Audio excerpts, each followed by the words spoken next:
Coming to you from 4,200 feet in the hills of Oregon, it is the voice of Chytown, the reddest beard in the high desert. Your host of the M.O.A. broadcast, Sam Wilson. All right, folks, we got a fantastic show lined up for you today. All kinds of good stuff. Well, most of it good anyway, maybe not all of it, but that just is part of life. You got to take the good with the bad.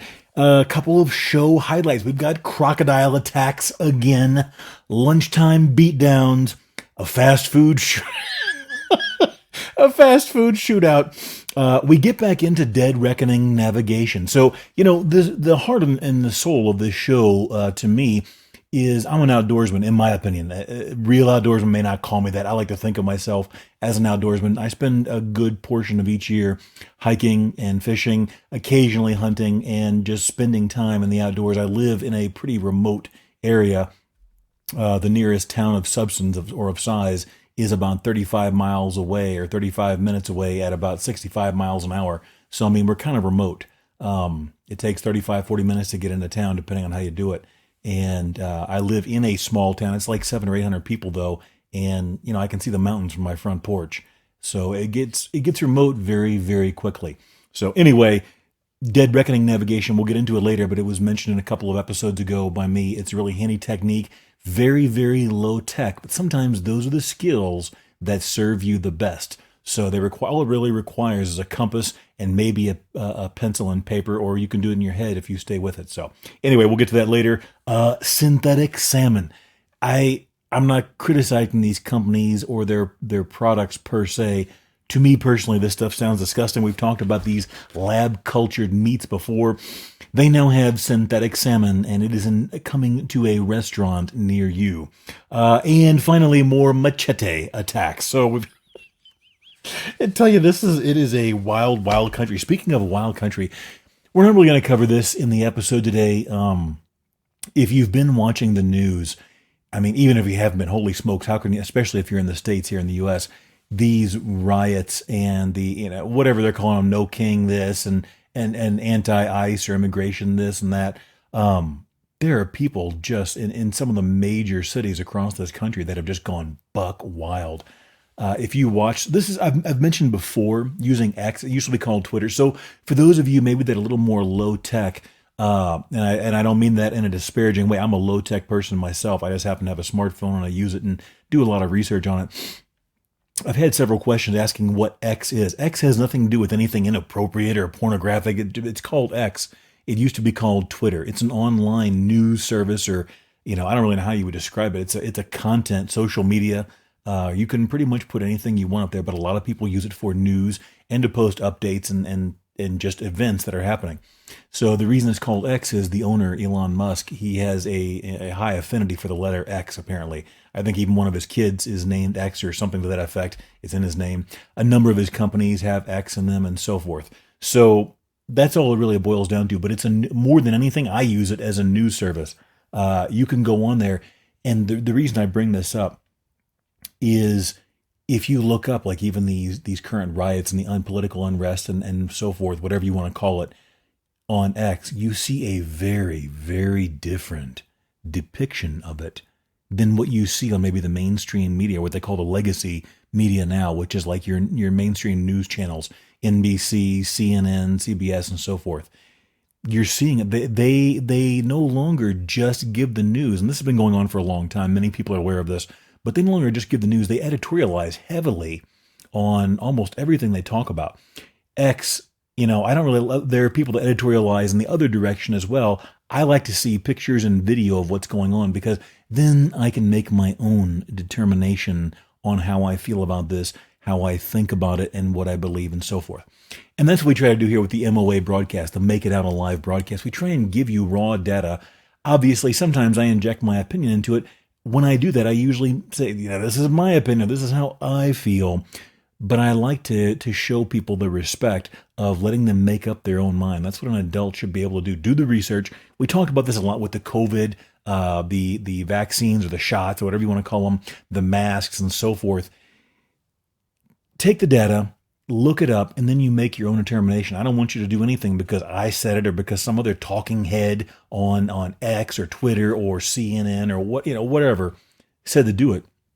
As an adult, do your research and make your own determination. So that's the other reason why we're not going to get too heavy into the riots and so forth. They're really big in LA, Chicago, New York, a couple other places. Florida and Texas seem to really have a handle on it, but it's become so political. It's very difficult to wade into it without people getting very political feelings deep down one side or the other. And that's not what we're here for. I'm so tired of every single, and no disrespect to anybody that does it, but every single show and podcast and everything talking about politics nonsense. I'm tired of it. I can't take it anymore. So we're not going to get political. I'm not going to tell you what to do. And that's why we're not going to get too deep into the riots. Every news organization and every person with a smartphone in the U.S. and around the world practically is covering these events nonstop. There's plenty of news out there to find out if you want to look it up. We try and, get into outdoor topics, particularly situational awareness and other things, and inject a few interesting news events that you may find, of interest occasionally. Not just do the same thing that everybody else is doing. Not that there's anything wrong with that. So there was also, look this up. This is this is going to be a big story moving forward. There were two politicians and their spouses or partners or whatever in Minnesota that were shot by a guy dressed as a cop. He showed up at their door, allegedly, and when they answered it, he even had like a security vehicle with flashing lights to look like a police officer, apparently, according to some reports I read. And when they opened the door, he executed this politician and her husband and some other, I think, politician and his wife or I haven't got all the details yet. It's been kind of developing, but man, that's going to be a serious story because like everything now in America, it has become extremely politically divided, and it's just a matter of this side wants to throw everything on that side and so forth. So I don't really want to get into that. We're going to keep moving forward. I don't want to get into another landmine here, a big mud puddle, but does anybody watch the show Yellowstone? I have never seen an episode of Yellowstone, so I'm not going to sit here and hold it in judgment, but I have seen a bunch of clips. For some reason, they've been popping up on my timeline on TikTok. TikTok is a social media platform, if you're not aware of that. And this show, Yellowstone, I think it's already ended, so it's been going on for some years. It was extremely successful. So, whatever. I'm not going to, go cast aspersion on their success. It made a lot of money. And I'm sure the people running it and writing it and so forth, they cashed out and made their money. The thing that I found bizarre is I don't really know what the premise is. It appears that it's this family's journey to protect this big cattle ranch or something or other to that effect. It's based in Montana. And I'm not trying to, feign ignorance here. I haven't seen a single episode, but I've just seen a bunch of clips. So I have a kind of a disjointed view of the show. But there's this character on there. And my point of this is the bizarre, ridiculous aspect or take on masculinity they have on the show. These people in the show, in my opinion, are homicidal maniacs. There's this guy that walks around. He's like I guess he's the foreman of the ranch or something. He's walking around in $700 worth of like Carhartt stuff. He's a walking Carhartt commercial, with the jacket and the pants and the shirt and the boots and the sunglasses and so forth. And all he does is go around and fight people. I don't know. And so I could be, prematurely judging the show, but these people seem like they're homicidal maniacs. I've seen like 3 or 4 different clips right now where he walks up to a couple of cowboys that are getting ready to mix it up or get into a physical fight. And he goes, what's the one rule on this ranch? There's no fighting. You want to fight me? I'll fight you all gosh darn day. And I don't know who in their right mind thinks that's what the picture of masculinity is about, but clearly somebody does because that's the way the character was wrote. And I'm not criticizing the actor because he's doing his job. I've always found it interesting when people criticize an actor or actress or whatever for taking a role.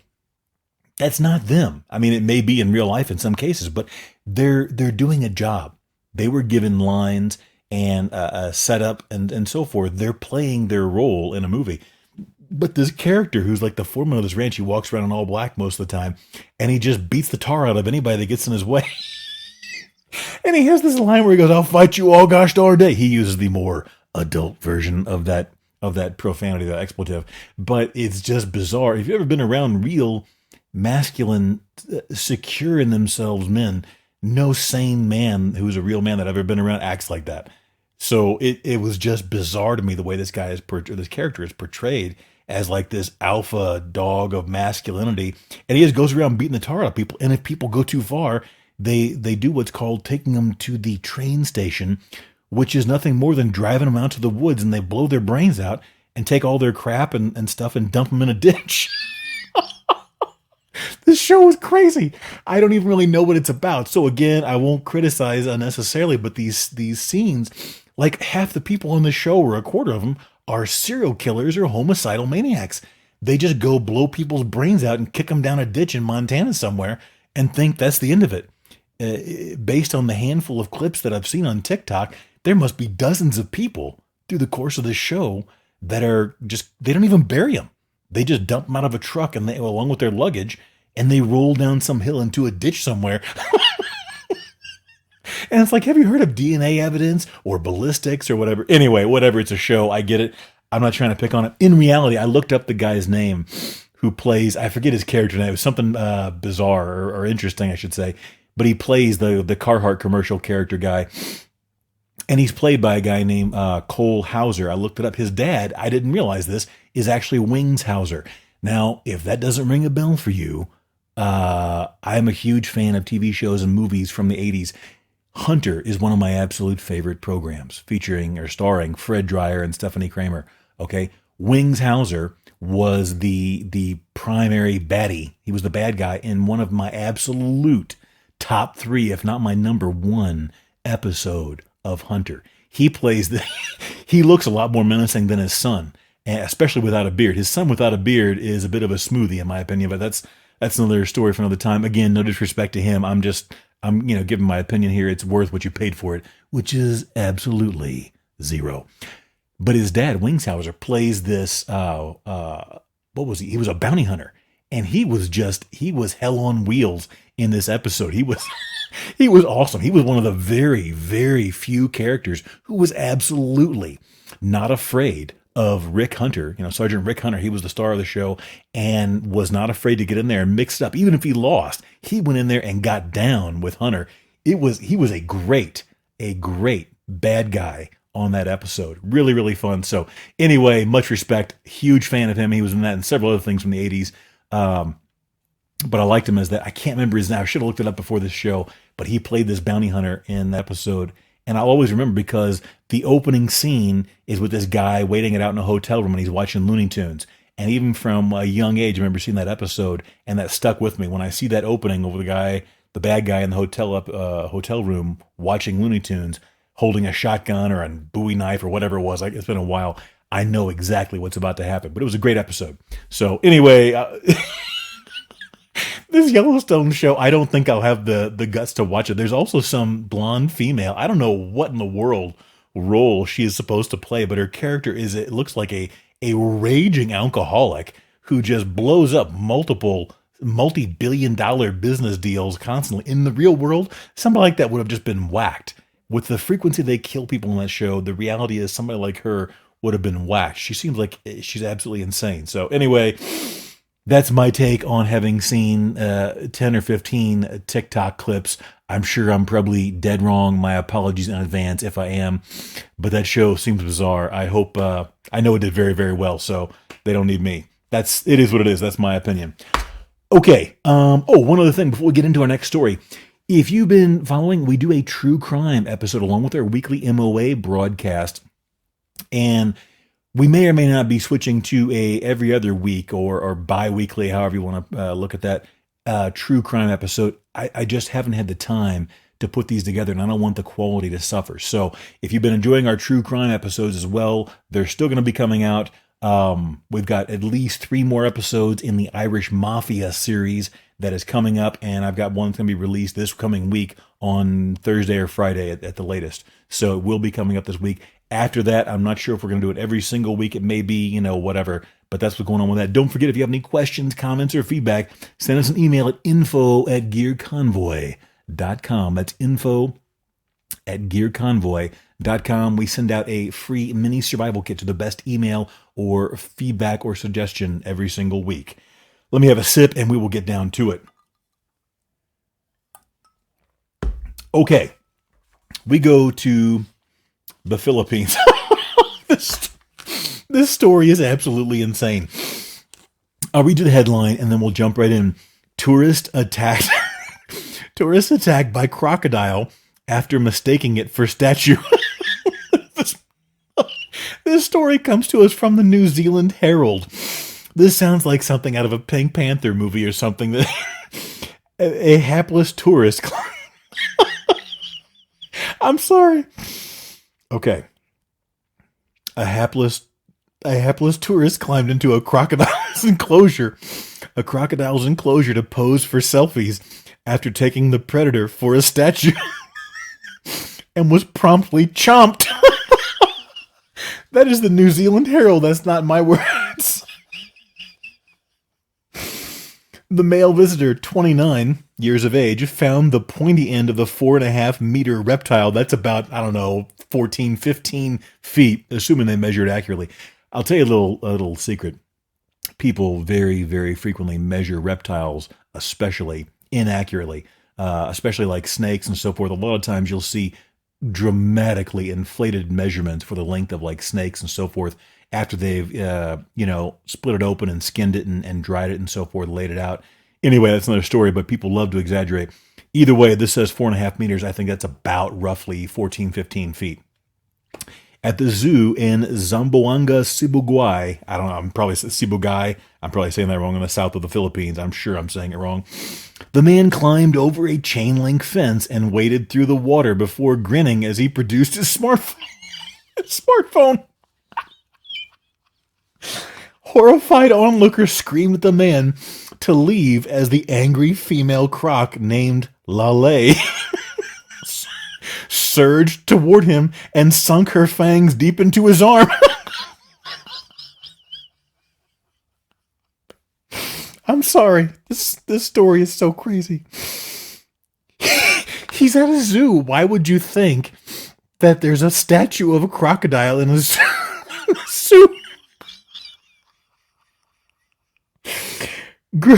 Gruesome footage shows the tourist wailing in pain as the predator clamps her jaws around his arm, refusing to let him leave the enclosure. I saw the pictures in the video. It is horrible. He's screaming. She then latched onto his thigh and flipped over several times, trying to maim him in, as Crocodile Dundee would tell us, a brutal death roll. A savage method used by crocs to tear their prey apart. He was reportedly trapped in the pen in agony for up to 30 minutes. 30 minutes before Lale's caretaker, risked his own life to climb inside and rescue him. The reptile handler was said to have slammed a piece of cement onto Lale's head, prompting her to loosen her grip. Medics wrapped the visitor's wounded arm and thigh with cloth to stanch the bleeding. Excellent use of the word stanch, I might add. To stanch the bleeding before rushing him to a hospital for treatment. For some reason, the police said there were several zookeepers available, but they failed to stop the tourist from breaching the fence. Maybe they were big fans of natural selection. I don't know.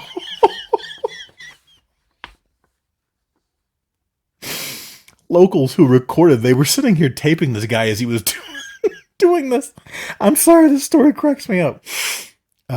He waded through the shallow pool to pose alongside the reptile for pictures, and he thought it was a life-size model because it was so still. Onlooker Kanete G, and I apologize for the pronunciation, said, "I don't know why he would do such a stupid thing, but I'm glad the man is alive and the crocodile just let him go. His leg wasn't broken, but he suffered arm and thigh wounds. The zoo has no comment on the incident."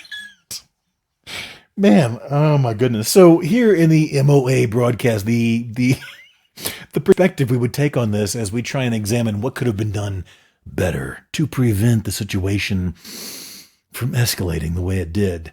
Don't climb into crocodile enclosures at zoos to take selfies. Do you guys realize, for those of us who are listening who are over 35, who are over 40, over 45, over 50, selfies weren't a thing. They didn't used to be a thing, not the way they are now. The thing and this guy was, what was he, 20, where'd it go? He was 29. For these younger generations, these cell phones have made selfies and social media and stuff a very ubiquitous thing. And people, how many times have we covered just on this show alone? And that's only been going for what, 22, 24 episodes? People that have died taking selfies. And if you look in the news, there are hundreds every year of instances of people taking selfies and climbing over enclosures and fences and barricades at national parks and so forth, dying to get a selfie. It's a bizarre thing. So anyway, it is what it is. Life goes on. Fortunately, the young man made it, and we are happy for that. So now, we go to Pittsburgh, Pennsylvania. Attack on a postal worker in Pittsburgh leads to SWAT standoff. CBS News is our source for this article. An attack on a U.S. Postal Service worker sparked a police standoff in Pittsburgh's Bon Air neighborhood on Wednesday. Law enforcement said it responded to the Bon Air neighborhood after Jason Olszewski assaulted a postal worker nearby and refused to come out of his home on Tarragona Street. Court documents say Olszewski told police he was putting on body armor. What happened? Well, apparently, so the neighbor's name is Priore, I'm guessing. He says they sent police negotiators to negotiate this guy out of his house. They were there probably an hour, about 45 minutes, and they talked him out. He tried to escape, and then they tackled him. But it started when this poor postal worker was just sitting inside his postal truck eating his lunch. And I don't know what happened, allegedly, with this Olszewski guy, but he approached the truck and started punching and kicking his side door. Then he threw the rock at the vehicle. Now imagine you're this poor postal worker. Let's just put yourself in the situation for a moment. You're sitting here and you're like, I hate working for the post office. Maybe, I don't know what he was thinking. I'm spitballing here. I'm eating my stupid ham and cheese sandwich and my bag of Fritos and my can of Fresca or whatever it is in my life that's making me, whatever. And some guy walks up and starts punching and kicking, the side door of you've seen those little miniature postal truck. I'm assuming that's what he was in. It doesn't say, it just says inside his vehicle. And then when he threw a rock at the vehicle, that's when the worker apparently got outside and confronted him. Olszewski is accused of punching him in his arm and shoulder. So the takeaway from this, we'll close the story up here. It ended pretty uneventfully after that. Well, somewhat. There was a taser involved, so there's that much to live on. But don't get out of your vehicle. Each week I come across probably dozens of road rage incidents in preparation for this episode, the show. Don't get out of the vehicle, man. There was an episode or an event that happened, I don't know, probably 3 to 4 months ago, maybe 6 months ago. And I guess it's probably actually a little longer than that, 6 to 10 months ago. Anyways, this guy and his newlywed brides, this guy had just gotten married, okay? I forget where it was. I want to say Florida, but I'm not sure. This guy and his newlywed bride are out driving around on their honeymoon still, or just after it ended. And they got into some mild road rage incident with some other vehicle. And so the guy, the newlywed husband, gets out. He's holding his pistol, and he approaches the other vehicle. The other guy was armed also. And as soon as the newlywed husband pulls up his pistol, the guy just dumps 1 or 2 shots into him. Kills him. Now, I don't know what happened. I believe it wound up being found justified. That's not the point. The point is, guys, don't get out of your vehicle. In these road rage incidents, just let it go. Who really cares? And I'm not knocking this postal worker at all. They don't say, there's an old saying, you can't Monday morning quarterback use of force. Unless you were there, you don't know. So we don't know exactly what happened to this postal worker dude, but it probably, maybe, I don't know, my guess is on the very limited information we have available, drive off or, ignore the guy, whatever you got to do. But getting out is not going to work out well in most cases. And in some cases, you may wind up getting shot over what? A stupid road rage incident? If you ever had a road rage incident in your life, whether you were the victim or the aggressor, 2 weeks later, you don't even remember it anymore. It was just something stupid. Somebody cut you off. You cut them off. Somebody, made a gesture, whatever. Is that worth dying for? That's the make it out alive aspect of this. So after this, there was a SWAT standoff. They got him out. He surrendered after 45 minutes to an hour. It was all good. Olszewski, that was the alleged aggressor in this case. He was charged with terroristic threats and disorderly conduct. Court documents and said his grandmother called police because she was worried he was ODing on Xanax. Police and paramedics went into his bedroom, and Olszewski got aggressive, telling him he was going to go upstairs and get two 12 gauges. Then he followed the officer outside before being tased and taken into custody. The neighbor said, "I was told he was hot-headed." So there you go, folks. That is that. Now, this one is another good story about interacting with people that have obviously gotten or become aggressive. Is it really worth it? Excuse me. This time we go to Orlando. This comes to us from WSAZ News. Customer killed by Checkers worker in dispute that allegedly started over extra mayonnaise. A fast food worker in Florida is facing charges after he allegedly shot and killed a customer. Police say a verbal dispute over a food order reportedly led to the shooting. Elijah Mackey, 23 years of age, appeared before a judge for the first time Friday, where he was given no bond. According to court documents, the shooting happened on Wednesday just after 10 p.m. So for those of you outside the States, Checkers is a fast food chain. Basically, it's kind of like a McDonald's. I think Rally's is the analog to that. But it's a fast food burger joint. Okay, Whataburger, McDonald's, Checkers, Rally's, whatever. I think they do have good curly fries. I used to live in the South, and I'm pretty sure that's where they're based out of, where they operate heavily, is in the South. Checkers, they had good curly fries, I believe. Anyway, immaterial. They responded to a Checkers restaurant on West Earlo Bronson Highway. A customer was getting his food from the front window when he began arguing with a female employee and asked to speak with a manager. Court documents stated a witness said the customer wanted more mayonnaise packets with his order. The situation escalated. Surveillance video allegedly from Checkers showed Mackey climbing out of a drive-thru window and walking to the front of the restaurant to speak to the customer. Apparently, the customer then made a derogatory comment to Mackey, and that's when the 23-year-old pulled out a handgun from his waistband and shot the man in the chest, allegedly. Mackey ran from the scene, but they found him hiding in a stairwell at the Celebration Suites a short time later. The customer was taken to a hospital where he later died. Mackey is being charged with premeditated murder with a firearm.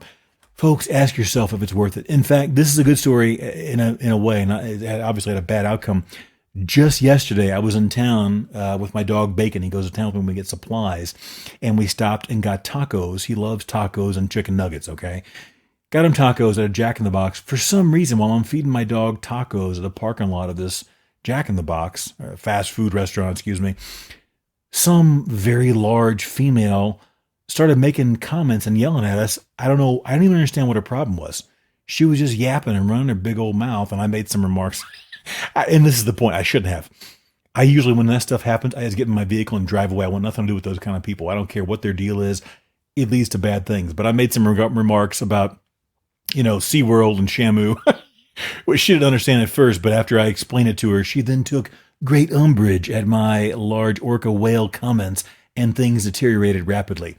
Anyway, ask yourself if it's worth it. Just walk away, because it's not.